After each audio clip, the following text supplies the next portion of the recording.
आइए, कल हमने इस प्रकार के क्वेश्चंस करे थे जिसमें आपको मैंने सिखाया था एकदम शॉर्टकट तरीका। तो क्वेश्चन है हमारे सामने कि एक व्यापारी 29,500 में कुछ वस्तुएं खरीदता है, इसमें से 3/5 वस्तुएं 10% लाभ पर, शेष को कितने पर बेचे कि कुल मिला के 12% का लाभ हो।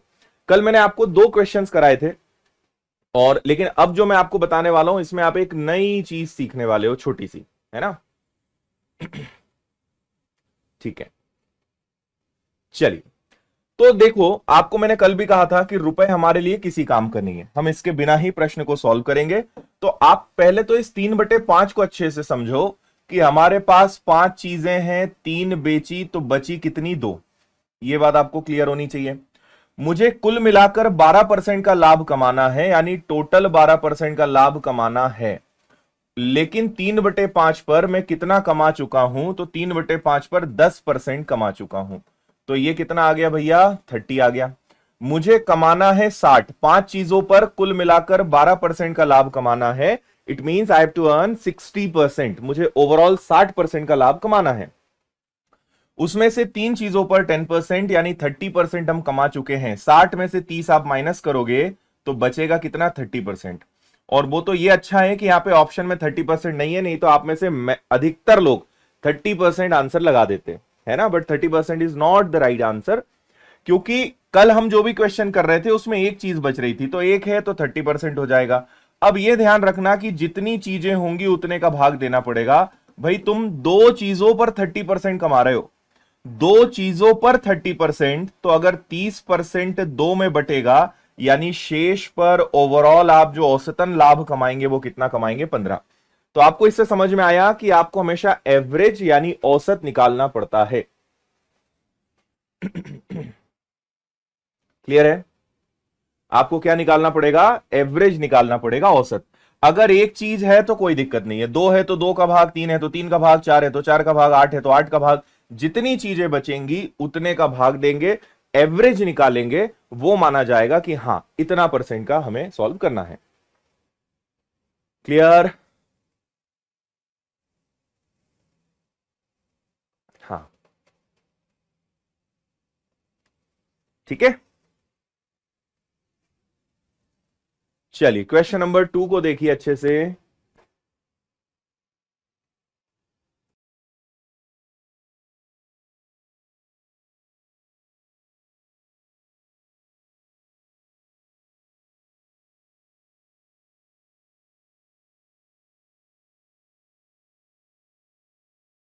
कॉपी पेस्ट ना करिए भाई, है ना। आपको कल मैं दिखा ही चुका हूं डेमो, आपको पता ही है।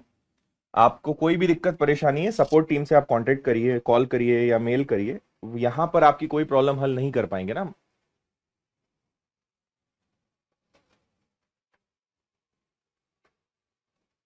ठीक है, कल की क्लास देखिए। कल की क्लास में अगर कोई नहीं था तो फिर आज परेशान नहीं होना।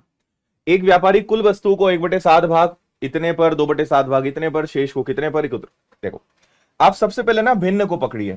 तो यहां पर क्या है, 1/7, यहां पर भी क्या है, 2/7।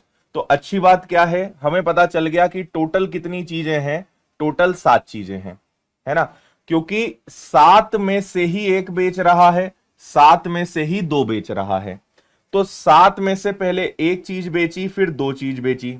तो 7 में से 2 और 1 3 गया, तो अब उसके पास शेष कितना बच गया भाई, रिमेनिंग कितना बच गया। 7 में से 2 और 1 3 गया तो बचा कितना, 4, है ना।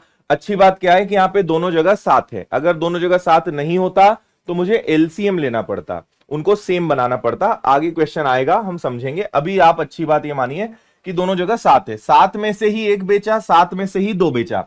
तो जिस 7 में से एक बेचा उस पे इस भाई ने कमाया 5%, 7 में से 2 बेचा उस पे इस भाई ने कमाया 10%, है ना।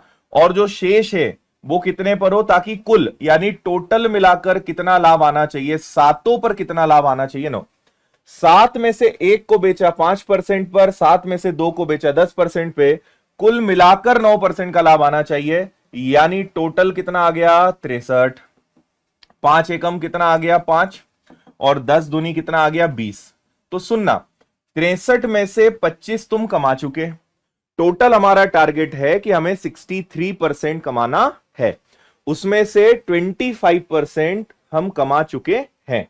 तो 63 में से अगर 25 जाएगा तो जो बचेगा वो 4 में बटेगा, बोलो हाँ या ना, है ना।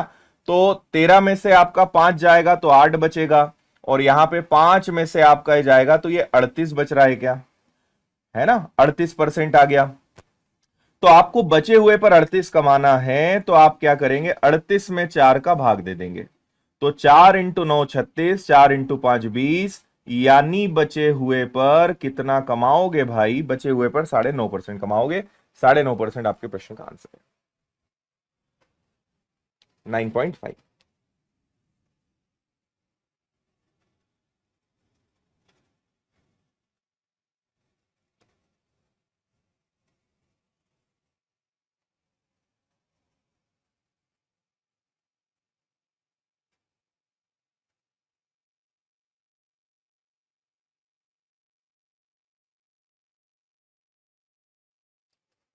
बोलिए। नहीं नहीं, मिक्सचर एलिगेशन नहीं लगेगा इसमें ना, मिक्सचर एलिगेशन अलग चीज हो जाएगी, यहां पे नहीं। अच्छा जी, समझ आया। टोटल कमाना है 63, 63 मुझे कमाना है। 63 में से 20 और 5 25 गया, 63 में से 25 घटाया तो कितना आया, 38। यानी मुझे बचे हुए पर 38% कमाना है। तो कितनी चीजें बची हैं, 4, 4 पर 38, यानी औसतन क्या माना जाएगा, औसतन 9.5। बचे हुए पर मुझे 9.5% कमाना है, ये आपका आंसर है ना। जितनी चीजें बचेंगी उससे भाग देंगे, एक बचेगा एक, दो बचेगा दो, तीन बचेगा तीन, चार बचेगा चार, क्योंकि हमें हमेशा एवरेज निकालना पड़ता है ना भाई। आप यहां देखो, कमाया 9, लेकिन आपने 7 का गुणा क्यों किया, क्योंकि 9 औसत है, 7 चीजों पर 9 कमाया, यानी टोटल आपने 63 कमाया, तो वो औसत निकालना पड़ता है, that is important.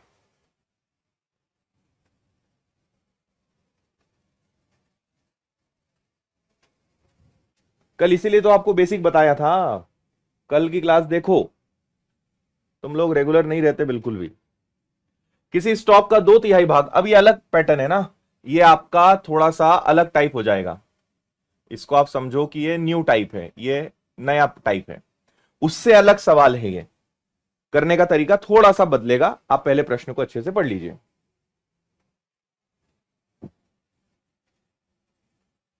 Hmm.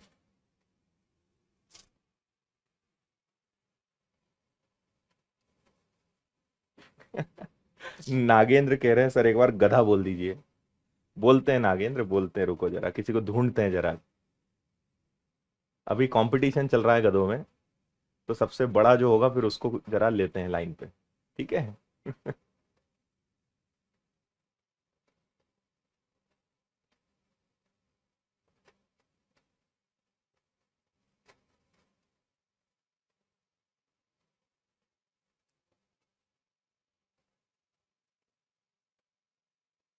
Very good, 18,000 बिल्कुल सही है। देखिए भाई, सबसे पहले समझे किसी, अब जैसे यहां पे रुपए का काम है ना, तो हम रुपए को यूज करेंगे। इन्होंने कहा कि 2/3 भाग पर आपने 6% कमाया, शेष पर आपने 3% की हानि हुई, कुल मिलाकर 540 का लाभ हुआ। तो पहले तो इस बात को समझो कि 2/3 का मतलब क्या होता है। 2/3 का मतलब है कि आपके पास टोटल कितनी चीजें हैं, 3, उसमें से कितनी गई, 2। तरीका थोड़ा सा चेंज होगा, लेकिन करेंगे हम लगभग वही, है ना। तो आपसे यहां पे क्या कहा है कि 3 में से 2 चीज बेची, तो अपने आप आपको पता है कि 3 में से 2 गया तो बचा कितना, 1। अच्छा, इस पे आपने 6% लाभ कमाया, और इस पे आपने 3% की हानि उठाई।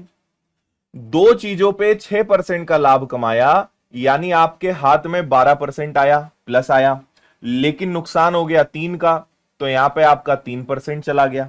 बात समझ आ रही क्या। यहां पे आपके पास 12% आया, यहां पे आपके हाथ से 3 गया, तो आपके हाथ में बचा कितना, 9। नहीं आया समझ में।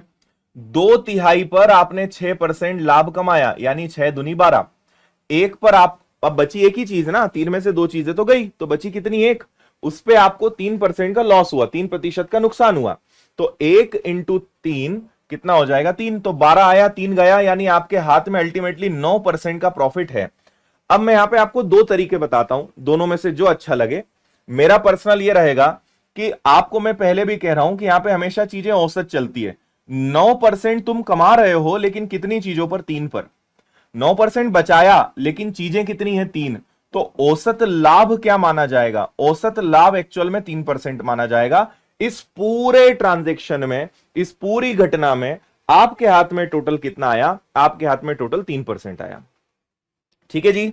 तो अब मुझे बताओ कि आपके हाथ में टोटल 3% आया, जबकि उन्होंने कहा कि इस व्यापार में कुल 540 का लाभ हुआ। तो कुल लाभ हुआ 540 का, कुल लाभ हुआ 3 का। 540 अगर 3% है तो 100% कितना? Answer is 18,000, 18,000। अब आप में से कई बच्चों ने किया होगा कि सर हमने तो 9% लाके 9 का भाग दे दिया और गुणा कर दिया, तो इससे 6,000 आएगा। पर क्योंकि 3 चीजें हैं तो आखिरी में 3 का गुणा कर देना, या तो पहले 3 का भाग दे दो या 6,000 लाके 3 का गुणा कर दो, because there are 3 items, total 3 चीजें हैं। तो 3 चीजें हैं तो 3 का गुणा कर देंगे तो भी आंसर आपका सेम आएगा। औसतन निकालना पड़ेगा, यह बिल्कुल तय बात है।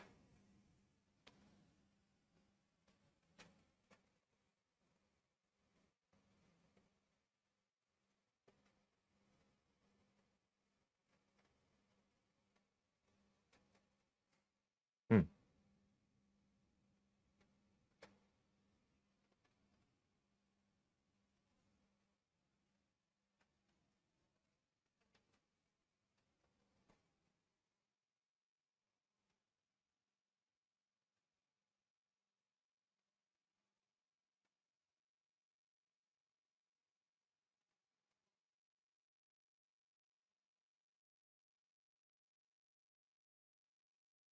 ठीक है, चलो आगे बढ़े।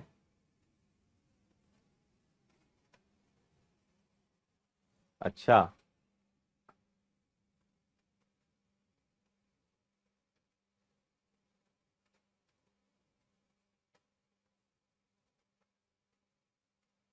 अच्छा माधवी जी, ऐसा किसी स्टॉक का 1/3 भाग 15% पर 1/4 भाग। देखो अभी आया था ना, आपको मैं थोड़ा सा रिमाइंड कराता हूं। यहां पे भी 7 आया था, यहां पे भी 7 आया था, तो हमारा प्रश्न आसान हो गया था।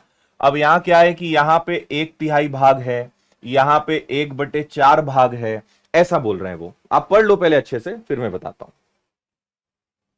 हम्म।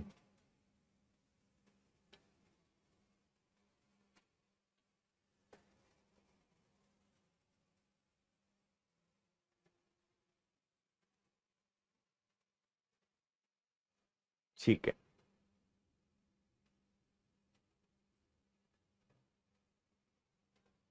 हाँ, ये क्वेश्चन किताब में भी मिलेंगे अपनी मैथ्स वाली में, और ये क्वेश्चन मैं बहुत पहले से पढ़ाते आ रहा हूं, क्योंकि ये क्वेश्चन कॉन्सेप्ट अच्छा क्लियर करते हैं। अभी वापस से पीवाईक्यू चालू हो जाएंगे इसके आगे। आपके पास मैथ्स की बुक होगी ना अगर मेरी, तो उसमें ये सवाल आपको मिलेंगे। देखो भाई, यहां 1/3 है, यहां 1/4 है, तो आप पहले तो ऐसी संख्या माने जो 3 और 4 से कटती हो, दैट इज 12। यानी वो कितना हो जाएगा? वो हो जाएगा आपका 12। क्लियर है बात इतनी? तो आप ये समझिए कि हमारे पास टोटल कितनी चीजें हैं? हमारे पास टोटल 12 चीजें हैं, है ना? तो 12 का 1/3, 12 का 1/3, 12 का 1/3 यानी कितना हो जाएगा? 4 हो जाएगा। इसके बाद आगे बढ़ते हैं। 12 का 1/4, 12 का 1/4 मतलब कितना हो जाएगा? 3 हो जाएगा। तो आपके पास बचेगा कितना? हमने एक संख्या मान ली, आप 12 ले लीजिए, 24 ले लीजिए, एनी नंबर जो 3 और 4 से डिविजिबल हो, जो 3 और 4 से भाग जिसमें चला जाए, आप वो नंबर ले लीजिए। तो मैंने 12 ले लिया। तो 12 का 1/3, 12 का 1/3 यानी कितना होता है? 4 चीजें, है ना? फिर 12 का 1/4 यानी कितनी चीजें हो गई? 3। अब 12 में से 4 और 3, ध्यान से सुन लेना आप लोग। कई लोग बोलोगे 5 कहां से आया थोड़ी देर बाद, तो अभी सुन लो। टोटल 12 चीजें हैं, उसमें से 4 और 3 7 गया। 12 में से 7 चीजें गई तो बची कितनी? 5। समझ में आ गया? 12 में से 4 और 3 7 गया तो बचा कितना? 5, बस। तो आपने 1/3 पर 15% कमाया, 1/4 पर 20% कमाया, ये सब लिखा हुआ है। 1/3 पे 15, 1/4 पे 20। तो 1/3 पे 15, 1/4 पर 20, बचे हुए पर तथा शेष पर 24% कमाया, बचे हुए पर 24% कमाया। तो स्टॉक की कुल कीमत ज्ञात करिए। तो सेम क्वेश्चन है जो अभी हमने लास्ट किया था, बस यहां पे थोड़ा सा कैलकुलेशन आपका बढ़ गया, बाकी कोई दिक्कत नहीं है। तो ध्यान से अब मेरी बातों को फिर सुनिएगा। 4 चीजों पे 15% कमाया यानी 60 कमाया, 3 चीजों पे 20 कमाया यानी 60 कमाया, 24 चीजों पे 5 कमाया यानी 120 कमाया। 120, 60 और 60 टोटल होता है 240। ओवरऑल आपने 240 कमाया, लेकिन मैं फिर बोल रहा हूं कि जितनी चीजें हैं उसमें बटेगा। 240% आपने कमाया, दैट इज फाइन, बहुत अच्छी बात है।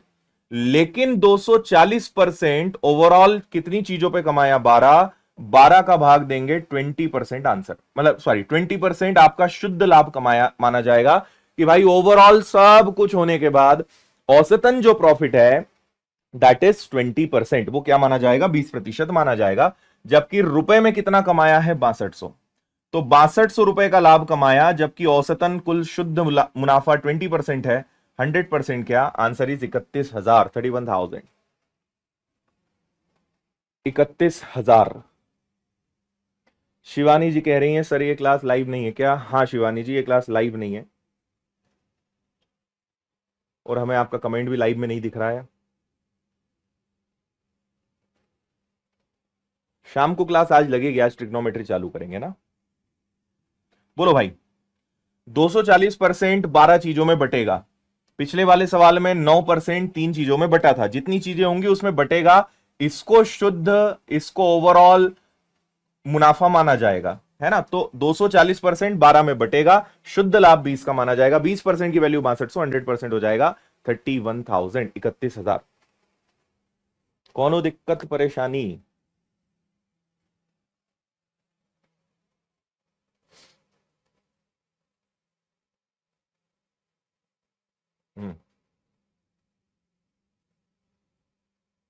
देखो कैसे कैसे कमेंट करते हो तुम लोग।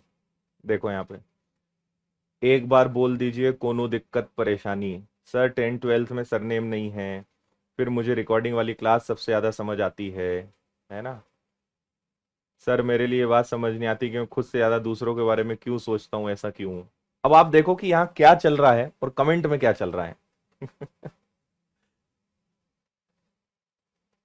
सर जिनको लाइव क्लास नहीं दिख रही वो नहा के नहीं आते हैं। कहाँ से आते हैं ऐसे लोग?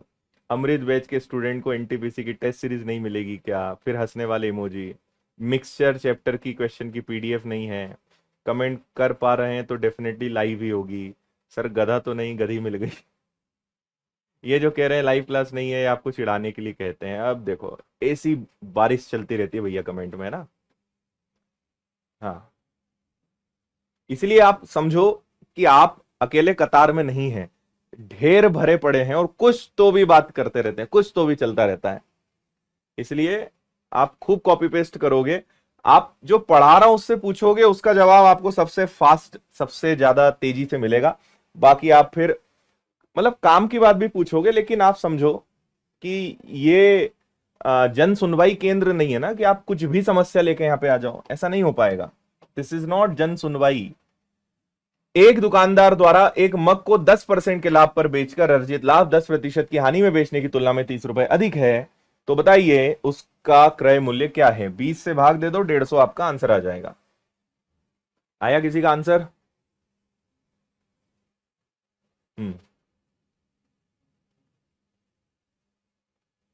अब आप देख रहे हो 20 कहां से आया। इतना समझाने के बाद भी हमारे नागेंद्र भाई जो हैं 240/12 बराबर 20 को आगे आखिरी तक समझ नहीं पाए। कमेंट देखने में मजा आता है तुम लोगों को, है ना।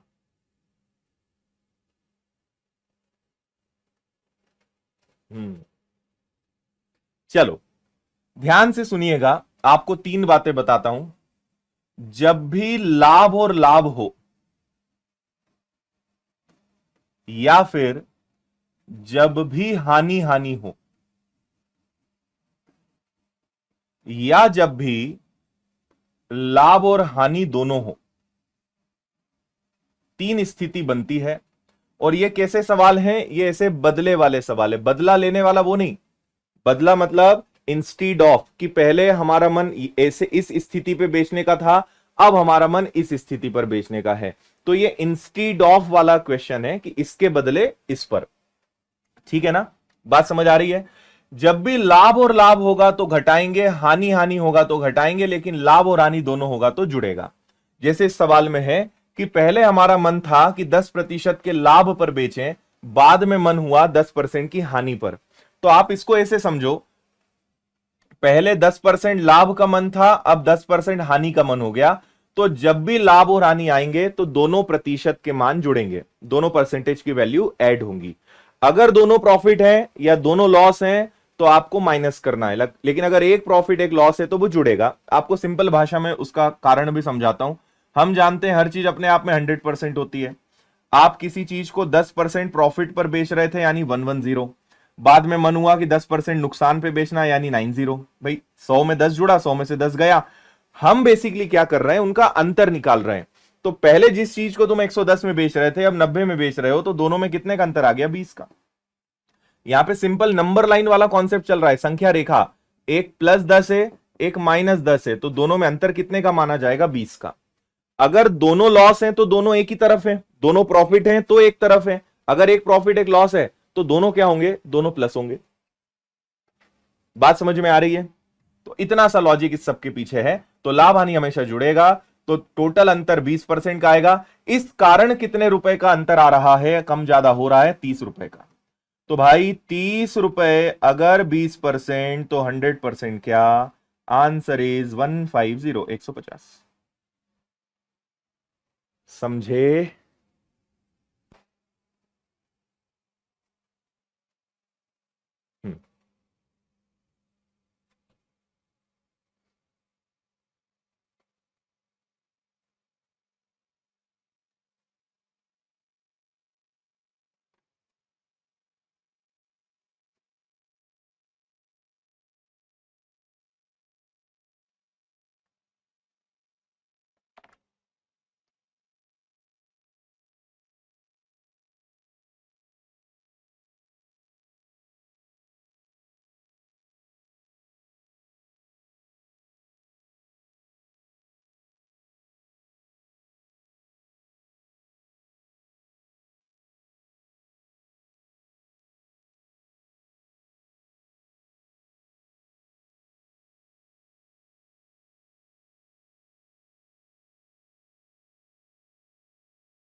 ठीक है भाई, ऑल ओके।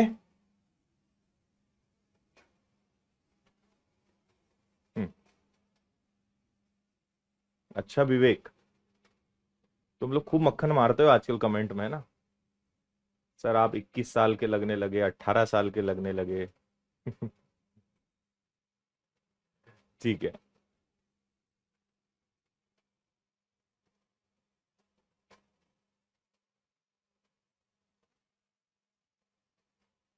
हो गया। श्याम जी ने 2% की हानि पर बेचा, 10% के लाभ पर बेचने में सक्षम हो गया, अब 12,000 अधिक मिल गए।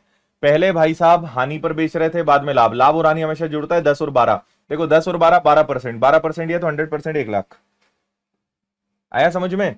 10 और 12 कितना हो जाएगा, 12% हो जाएगा। 12% के कारण 12,000 का अंतर है। तो 12,000 अगर 12% है तो 100% कितना, आंसर आ जाएगा 1,00,000, 1,00,000।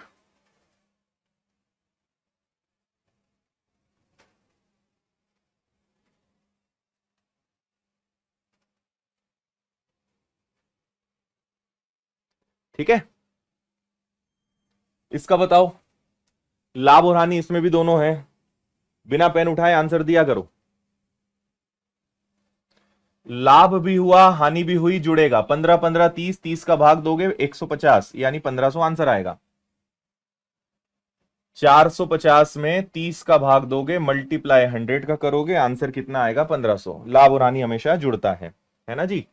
यहां देखो 16% की हानि पर एक वस्तु को बेचा, अगर 660 अधिक में बेचते तो 8% का लाभ होता। 12% लाभ के लिए उस वस्तु का विक्रय मूल्य क्या होगा। देखो फिर वही बात है, पहले 16 की हानि हुई, 660 का अंतर आया तो 8 का लाभ हुआ। पहले इन दोनों को जोड़ लो, लाभ और हानि के कारण 660 का अंतर आ गया, तो 16 और 8 कितना हो गया, 24। 660 का अंतर आया बिकॉज ऑफ 24%। 16 और 8 कितना हो गया, 24। अब एक चीज बहुत ध्यान से सुनना, अगर मैंने इसमें 100 का मल्टीप्लाई कर दिया तो मुझे कॉस्ट प्राइस यानी क्रय मूल्य मिल जाएगा। पर वो मुझसे क्रय मूल्य तो पूछना ही नहीं चाहते ना, वो तो मुझसे ये पूछना चाहते हैं कि सर आप तो ये बताओ कि अगर 12% के लाभ पर बेचना हो तो क्या करें। तो 12% के लाभ पर बेचना चाहते हो तो भैया 112 निकालो। क्रय मूल्य बोलते तो मैं 100 का गुणा करता, अभी तक 100 का ही गुणा किया। पर वो बोल रहे हैं 12% के लाभ पर बेचें तो क्या, तो 12% के प्रॉफिट पर अगर मुझे बेचना है तो मुझे 112 का मल्टीप्लाई करना पड़ेगा। बात समझ आ रही है आप सभी को? तो इसको सॉल्व करो। तो 12 से कैंसिल करेंगे, 12 पंजे 60, 12 पंजे 60 और 12 दूनी 24। ठीक है, अब आप चाहें तो डिजिटल सम लगा सकते हैं, अगर नहीं तो आप डायरेक्ट भी सॉल्व कर सकते हो। 2 से इसको कैंसिल कर दोगे तो 56 आ जाएगा। तो 55 और 56 का गुणा कर लो या डिजिटल सम लगा लो, कुछ भी करो, आंसर लाना अब कोई बड़ी बात नहीं है। क्या आ रहा है ये बताओ मुझे। हम्म,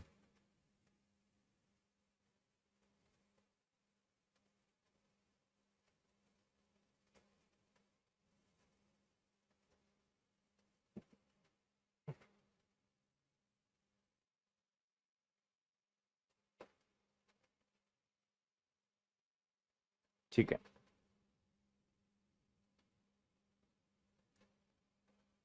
3080, 3080। चल, इनका अगर आपने गुणा कर लिया तो ये कितना आ जाएगा, 3080, 3080। आप डिजिटल सम भी लगा सकते हो, डायरेक्ट मल्टीप्लाई भी कर सकते हो, कोई दिक्कत नहीं उसमें। यहां पे जैसे अगर मुझे गुणा करना होता तो पता है मैं क्या करता, मैं 55 का गुणा 56 में ना करके 55 प्लस 1 में करता। तो 55 इंटू 55, तो मुझे याद है कि 55 का वर्ग होता है 3025, 55 इंटू 55, एंड 55 में एक बार 55 इसमें जोड़ देते हैं तो ये आ जाता है आपका 3080। ऐसे करा करो, ये सब आपको सिखाया इसीलिए है। कैलकुलेशन नामक फोल्डर के अंदर यही सब आपको दिया हुआ है, आपको याद होगा। ये क्वेश्चन रिपीट हो गया है, इसको हम आगे बढ़ाते हैं। इसको देखिए, उसका आंसर 1 लाख आएगा जो अभी हमने जस्ट सॉल्व किया। गुड।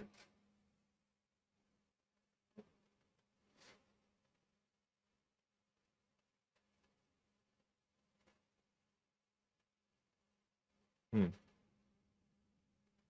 नहीं सेजल, ऐसा कभी नहीं होता।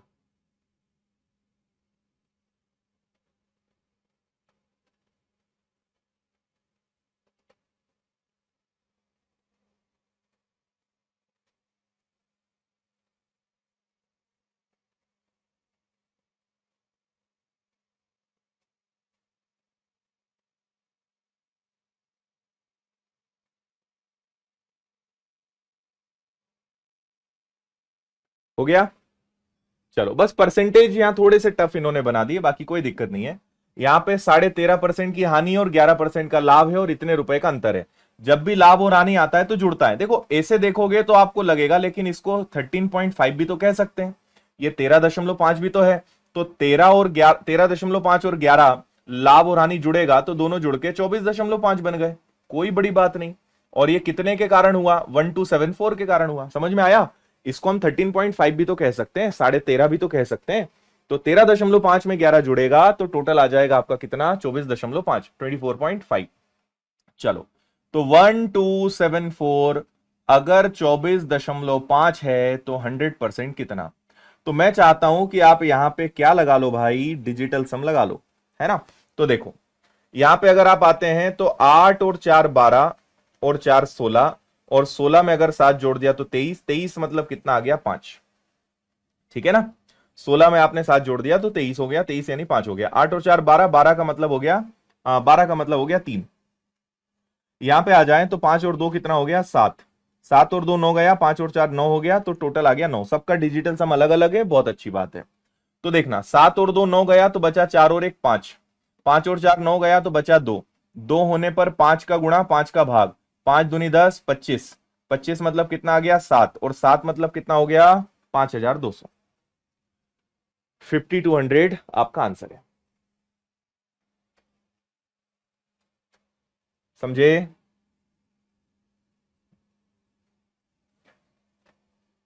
13 सही 1/2 यानी 13.5 और 11 मतलब 11, लाभ और हानि जुड़ते हैं तो ये दोनों जुड़ेंगे तो कितना आएगा 24.5, 24.5। भाग देना है 100 का गुणा करना है। डिजिटल सम आगे लग रहा है, और डिजिटल सम अगर नहीं पढ़ा है तो 2 क्लासेस हैं, पढ़ लो, नहीं तो आप हर बार यही सोचोगे कि बस अब मैं पढ़ लूंगा, अब देख लूंगा। पढ़ लोगे, प्रैक्टिस में आना चालू हो जाएगा तो ज्यादा बेटर समझ में आएगा। नहीं पढ़ोगे, पढ़ना तो बाद में पड़ेगा ही। हाँ, 12% के लाभ पर बेचा, 12% कम में खरीदा होता, 9 रुपए कम में बेचा होता, 27% का लाभ होता। यह सवाल एकदम अलग है, पिछले वाले से बिल्कुल भी इसको कनेक्ट मत करना। अच्छा, मैं लाभ हानि में एक चीज जो होने वाली है आपको पहले ही बता दूं, इस चैप्टर में सभी चैप्टर्स की तुलना में सबसे ज्यादा कंफ्यूजन होता है, और कंफ्यूजन होने के पीछे कारण यह है कि सभी प्रश्नों की भाषा ना एक जैसी लगती है। मतलब आपको यह महसूस होगा कि इतना कंफ्यूजन क्यों हो रहा है, मुझे कुछ समझ में क्यों नहीं आ रहा है। हर प्रश्न को पढ़ के ऐसा लगता है कि ये तो एकदम अलग है, या ये तो हमने जो किया वैसा है। तो ये आपके साथ नहीं, सबके साथ होता है। आप अकेले इसके पीड़ित नहीं रहोगे। जब भी पहली बार पढ़ते हैं ये होता है, क्योंकि सबकी भाषा एक जैसी लगेगी। अब आप ये पढ़ोगे तो आपको लगेगा यार अभी तो सर ने बताया था कि लाभ और हानि हो तो जोड़ दो, लेकिन यहां तो कुछ भी चल रहा है, कुछ भी नहीं हो, आप वैसा कर पाओगे। तो यही बस यहां पे दिक्कत है।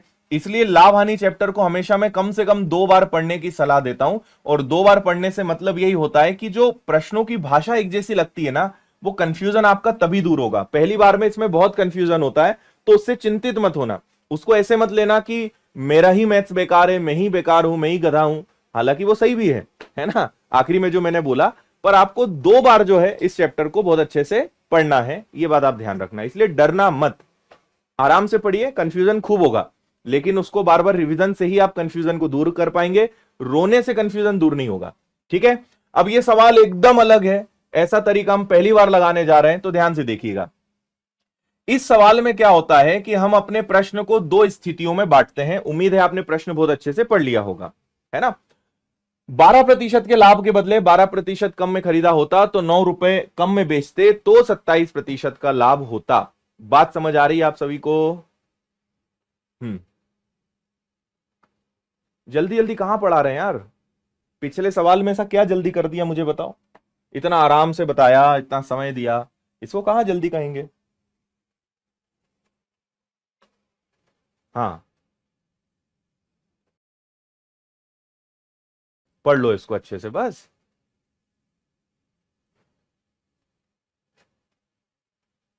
पढ़ लिया? देखो, पहले उस चीज को 12% के लाभ पर बेच रहे थे, लेकिन बाद में उसी चीज को आप 12% कम में बेच रहे हो। आपने 9 रुपए भी कम कर दिए, और आखिरी में देखा तो 27% का लाभ आपको हो जाता। तो देखो, आपका पहले मन यह हुआ कि आप उसे 12% लाभ पर बेचोगे, यानी 112 पर बेचोगे। आप पहले उसे 12% लाभ पर बेचोगे, यानी 112 पर बेचोगे, तो ठीक है ना। अब आगे समझना, आपका बाद में मन हुआ कि नहीं, मैं तो इसको 12%, अगर यहां से दूसरी कंडीशन चालू होती है, यदि 12% कम में, हम जानते हैं हर चीज अपने आप में 100% होती है। पहले आपका मन था 12% अधिक पे बेचने का। अब देखना, अगर 12% कम में खरीदते तो 100 में से 12 गया, 88% होता। 9 रुपए कम बेचते, इस 9 रुपए को छोड़ो तो कितने का लाभ होता? 27% का। यानी जितने में खरीदा उस पर 27% का लाभ होता।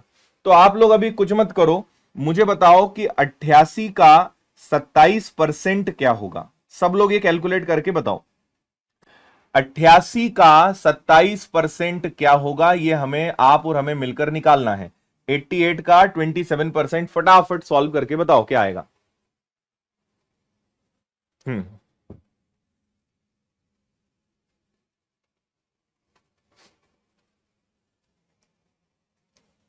स्वाति जी, अपनी स्पीड बढ़ाइए। आपने अभी इसको देखा नहीं है, आपको जो स्पीड लग रहा है ना, ये स्पीड नहीं है। ये चौथी पांचवी क्लास के बच्चों को पढ़ाने वाली स्पीड है। आपके लायक तो स्पीड से आज तक पढ़ाया ही नहीं हमने, नहीं तो ये सवाल अब तक खत्म कर दिया होता। हम्म 23.76, वेरी गुड। अब 88 और 27 का गुणा करना है, 100 का भाग देना है। तो आप ही लोग कह रहे हैं कि ये आ रहा है सर 23.76। अब ये तो कोई ऐसा काम तो है नहीं जो मैं ही कर सकता हूं, आप नहीं कर सकते, है ना। तो 88 और 27 का गुणा ही करना है, कोई तरीका नहीं है भाई। डायरेक्ट आप इसको ऐसे ही करोगे तो ठीक रहेगा। आप ज्यादा से ज्यादा शॉर्ट ट्रिक लगा सकते हो कि 11, 8 और 27 में तोड़ लो। पहले 27 और 8 का गुणा कर लो, फिर 11 का गुणा कर लो, तो आंसर फिर भी जल्दी आ सकता है। ओवरऑल इतना ही आएगा। इसमें जोड़ दो क्योंकि लाभ हुआ है। देखो लाभ हुआ है तो जोड़ता, हानि होती तो घटता। तो ये कितना आ गया, ये आपका 0.76 आ गया। 8 और 3 11, 8 2 10 और 1 11। ओवरऑल कितना हो गया, ओवरऑल आ गया 111.76%। ठीक है ना। अब मैं आपको इसके बाद वापस से सारी बात एक बार फिर बताता हूं। जब भी ऐसा सवाल आए आप रुपए को पहले बाजू कर देना कि रुपए तुम तो अभी रुक ही जाओ, उसकी बात ही मत करो। यह प्रश्न दो स्थितियों में बटा होता है कि पहले मेरा मन ऐसा था, अब मेरा मन ऐसा है। तो पहले मेरा मन था कि मैं 12% लाभ पर चीज को बेचूं, तो यह हो गया। लेकिन मेरा मन किया कि मैं अगर मैं 12% कम में खरीद लूं, 12% कम में खरीद लूं यानी 100 में से 12 गया और उस पर 27% का लाभ हो जाए, तो 88 का 27% कितना होता है 23.76। तो अगर इन सबको जोड़ दें तो वो चीज इतनी की हो गई। अब मुझे ये बताओ कि पहले मेरा मन 112 का था, लेकिन मैंने अपना मन बदलने के कारण उसी चीज को 111.76 पे बेचा। दोनों में कितने का अंतर आया, दोनों में 0.24% का अंतर आया। 0.24 की कमी हुई ना। अरे पहले अच्छे थे ना, सीधा सीधा 112 मिल रहा था, इतना दिमाग लगाया, लालच के चक्कर में अपना नुकसान कर बैठे, पहले से 0.24 की कमी आ गई। पहले 112 था, अब 111.76 है, यानी 0.24% की कमी आ गई। उस कारण कितने की कमी आई है, कितने रुपए का फर्क आया है, 9 रुपए का। भाई 9 रुपए कम हो गए और यहां 0.24 कम हो गए। तो 9 रुपए अगर 0.24 है तो 100% क्या, और अगर मैं दशमलव हटाऊंगा तो 2 जीरो और लग जाएंगे। बात समझ में आ रही है आप सभी को। अब इसको सॉल्व करो, तो जब इसको सॉल्व करोगे तो 3/8 और 3/8 का मतलब 3750 होता है। काटा पीटी करने में आप एक्सपर्ट हैं, पहाड़े आपको याद हैं बहुत अच्छे से, और हैं तो बढ़िया। 3750 आंसर आ जाएगा। 3 तिया 9, 3 8 24, 3/8 परसेंटेज में आपको मैंने सिखाया था 37.5, 37.5, 3750 आपका आंसर है। अब समझे, ये एक अलग स्थिति है, ये अलग है। पहले मन इतने का था, फिर उसका मन बदल गया कि अगर ऐसा ना करके मैं 12 कम में खरीदूं, पहले 12 ज्यादा में बेचना था, ये हट गया।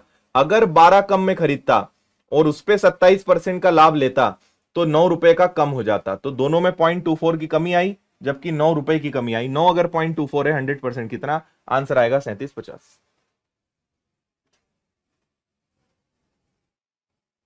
इसमें सबको कंफ्यूजन होता है, 2-4 सवाल करने के बाद सबसे ये बढ़िया बनने लगता है।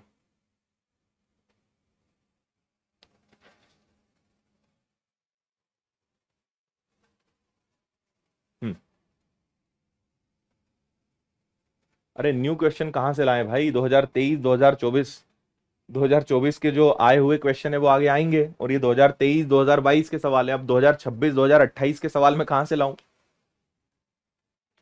तो वही करने पड़ेंगे ना जो आए हुए हैं। चलिए, ये वाला सवाल इसके कंपैरिजन में जल्दी हो जाएगा, शायद आप जल्दी कर पाएंगे, बाकी सेम है।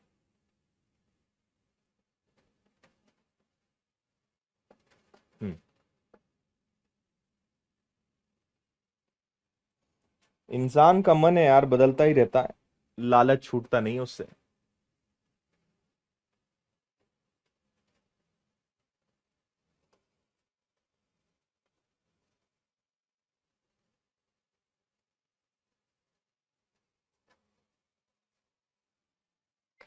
एक दुकानदार एक वस्तु को 20% लाभ पर बेचता है, यदि वह इसे 10% अधिक में खरीदता, 28 रुपए अधिक, 25% का लाभ।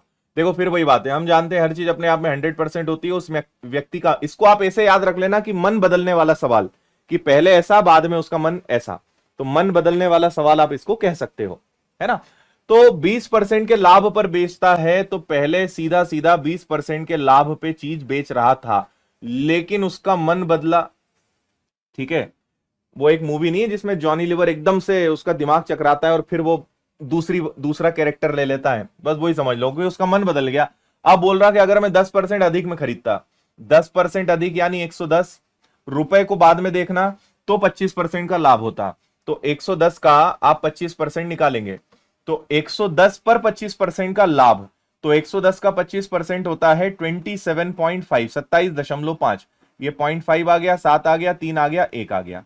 अब देखो इस बार वो फायदे में रहा क्या, पहले 120 पे जा रहा था, अब 137.5 पे जा रहा है, यानी पहले से 17.5% का फायदा हो गया।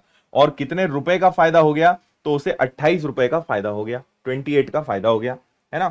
तो 28 अगर 17.5 है तो 100% कितना, तो 17 दूनी 34 और एक 35, है ना, और 35 इंटू 7, 7 दूनी, ठीक, बोलो।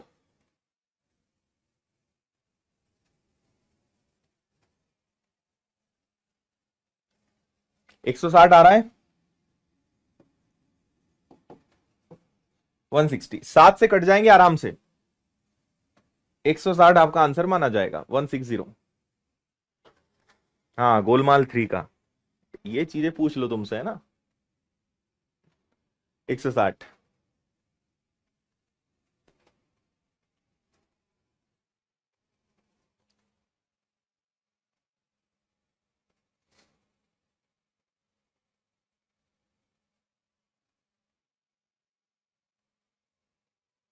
अच्छा,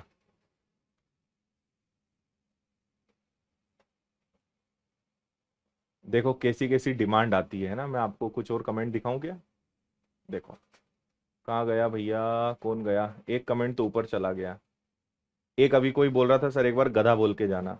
नितेश बोल रहे हैं सर मैंने एआई से प्रश्न किया कि आदित्य सर का दिमाग कैसे प्राप्त करे, उसने जवाब ही नहीं दिया। ठीक है, गोलमाल। डिजिटल सम लगा सकते हैं क्या, राहुल लगा सकते हैं भाई। मेंस का मतलब क्या होता है, अरे ये क्या सवाल है भाई। देखो निखिल भाई पूछ रहे हैं सर जी मेंस का मतलब क्या होता है, मेंस का मतलब क्या होता है, मतलब बताओ इनको, कोई मेंस का मतलब क्या होता है। चलो आगे,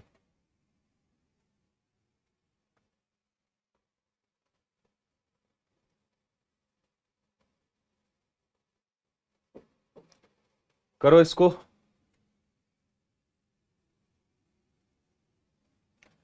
एक व्यक्ति ने वस्तु खरीदी 10% की हानि पर, अगर 30% कम पे खरीदा होता 90 रुपए अधिक, 35% का लाभ होता। चलो चीज वही है, 100 है, पहले 10% की हानि, 10 की हानि यानी 90, फिर उसका मन बदला, उसने कहा कि अगर 30% कम होता, 30% कम यानी 70, और इस पर कितने का लाभ ले लेता, इस पे वो 35% का लाभ ले लेता। रुपए को मत देखा करो, 30% कम पर 35% का लाभ, 30 कम किया यानी 100 में से 30 गया 70, और उस पर 35% का वो लाभ ले ले, ठीक है ना। तो 70 पर 35% का अगर आप लाभ लेना चाहते हो, और लाभ है तो वो जुड़ेगा, तो 7 इंटू 5 हो जाएगा 35, 21 और 3 हो जाएगा आपका 24, तो ये आ जाएगा आपका 94.5। ठीक है, तो पहले 90 हो रहा था, अब 94.5 हो रहा है, 4.5% अधिक आ गए, क्योंकि 90 रुपए अधिक आ गए। 45 दुनी 90 होता है, यानी आंसर 2000 के आसपास आना चाहिए, 2000 आपका आंसर। देखो 45 दुनी 90 दो बार कटेगा, 2000 आंसर आ जाएगा। क्यों पूरा लिखना काटना पीटना, दिख रहा है सीधा सीधा। अब बताओ, आपने 3-4 सवाल करे तो अब कंफ्यूजन भी कम हो गया होगा, अब आपके भी आंसर आ गए होंगे। और यही मैं कहता हूं कि पहले क्वेश्चन में, नए क्वेश्चन में अचानक से कोई सरप्राइज को देखकर घबराओ नहीं। मैथ्स को सीखने का एकमात्र तरीका है, उसी प्रकार के बार बार सवाल आप लगाएंगे, कॉन्सेप्ट आपके क्लियर होंगे। हम्म, ठीक है, चलिए आगे। एक वस्तु का विक्रय मूल्य क्रय मूल्य का अनुपात 8:5 है, प्रतिशत लाभ बताओ। देखो विक्रय मूल्य मतलब सेलिंग प्राइस, क्रय मूल्य मतलब कॉस्ट प्राइस, और रेशो है 8 और 5 का। और अगर आप सवाल को ढंग से पढ़ लोगे तो आंसर यूं ही दे दोगे।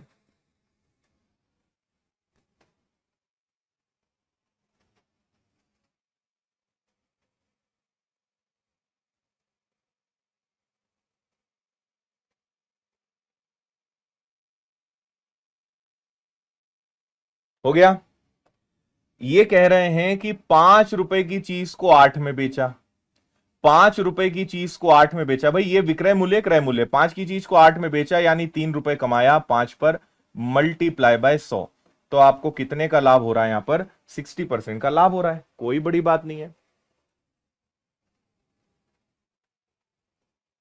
ठीक है ना। अब आप क्या गलती करोगे, आप 8 और 5, इसी को बोलते हैं पढ़ने का फर्क। 3 तो लाए लेकिन नीचे 8 रख दिया। अब तुम फिर इतने बड़े वाले हो, फिर वही बात है, गधे को भी टक्कर देते हो तुम।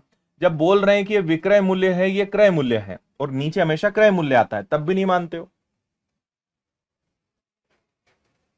फिर बोलते हो अकल बड़ी की भैंस। करो इसको। एक वस्तु को 20% लाभ पर बेचता है, यदि उसे क्रय मूल्य के आधे पर खरीदता और पहले वाले मूल्य पर ही बेचता तो लाभ प्रतिशत क्या होता। एमटीएस का बहुत ही लड्डू सवाल।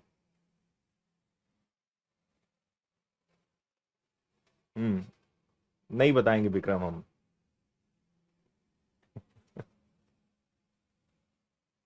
हो गया। एक व्यापारी एक वस्तु को 20% लाभ पर बेचता है। हम जानते हैं कि हर चीज अपने आप में 100% होती है। तो वो भाई क्या कर रहा था, पहले 20% लाभ पर बेच रहा था, यानी 120 पर बेच रहा था, तो सही है, कोई दिक्कत नहीं है। अगर वो क्रय मूल्य के आधे पे खरीदता, यानी 100 रुपए की चीज को 50 रुपए पे खरीदता, लेकिन बेचता 120 पर ही, पहले वाले विक्रय मूल्य पर ही बेचता। भाई पहले वो बेच रहा था 120 पर और क्रय मूल्य कितना था, 100 था।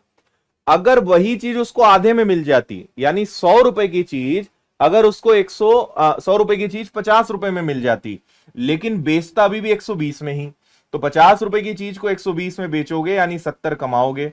किस पर कमाओगे भैया, जेब से तो तुम्हारा 50 ही गया। यानी आपको कितने परसेंट का फायदा होता उस केस में, 140% का, 140% का। कोई तकलीफ।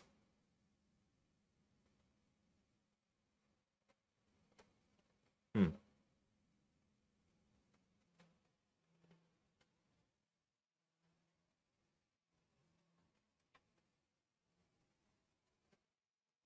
ठीक है भाई।